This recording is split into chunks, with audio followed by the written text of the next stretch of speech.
Assalamualaikum warahmatullahi wabarakatuh. Setelah selesai membuat perancangan animasi dan naskah cerita, tiba kita di materi bagian-bagian tumbuhan dan fungsinya. Ayo, siapa yang suka dengan tumbuhan? Tumbuhan apa yang kamu punya di rumah?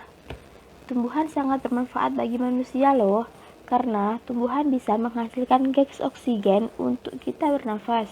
Apakah kalian sudah tahu bagian-bagian dari tumbuhan? Setiap bagian tumbuhan mempunyai fungsi yang berbeda-beda. Mari kita pelajari bersama bagian-bagian tumbuhan dan fungsinya.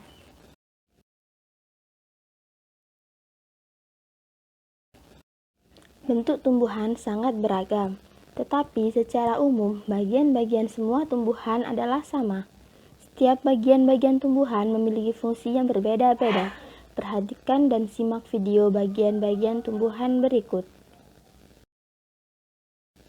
Bagian-bagian tumbuhan diantaranya adalah yang pertama ada akar, batang, daun, bunga, buah, dan biji.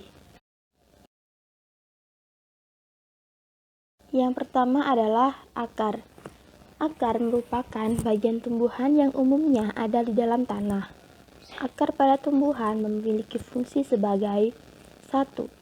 Menyerap air dan zat hara dari dalam tanah. 2. Menunjang berdirinya tumbuhan. 3. Menyimpan cadangan makanan. 4. Sebagai sistem respirasi, seperti pada pohon beringin dan pohon bakau. Bagian tumbuhan yang kedua adalah batang. Batang merupakan bagian tumbuhan yang ada di permukaan tanah, tempat tumbuhnya cabang dan ranting.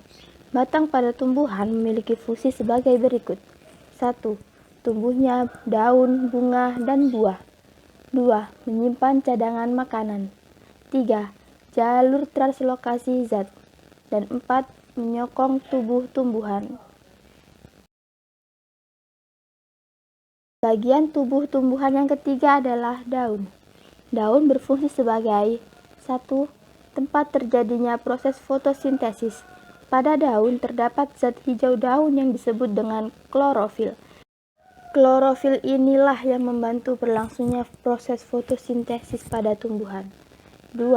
Tempat penguapan air. 3. Alat pernafasan pada tumbuhan. Tumbuhan bernafas menggunakan mulut daun yang disebut dengan stomata. 4. Sebagai sumber makanan bagi manusia dan hewan. Yang keempat adalah bunga. Bunga berfungsi sebagai alat perkembangbiakan. Pada bunga terdapat alat kelamin jantan yang disebut benang sari dan alat kelamin betina yang disebut putik.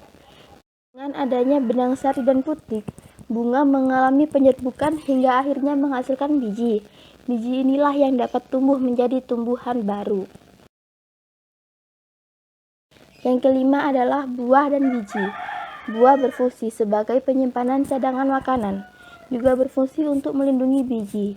Buah terdiri dari kulit buah, daging buah, dan biji. Yang biasa kita makan adalah daging buah. Dan bagian tumbuhan yang terakhir adalah biji. Biji berfungsi sebagai alat perkembangbiakan.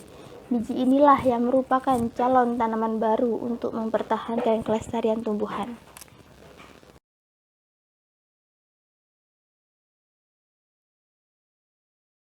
Sekian penjelasan dari saya. Apakah sudah bisa dipahami?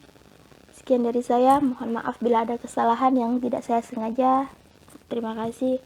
Assalamualaikum warahmatullahi wabarakatuh.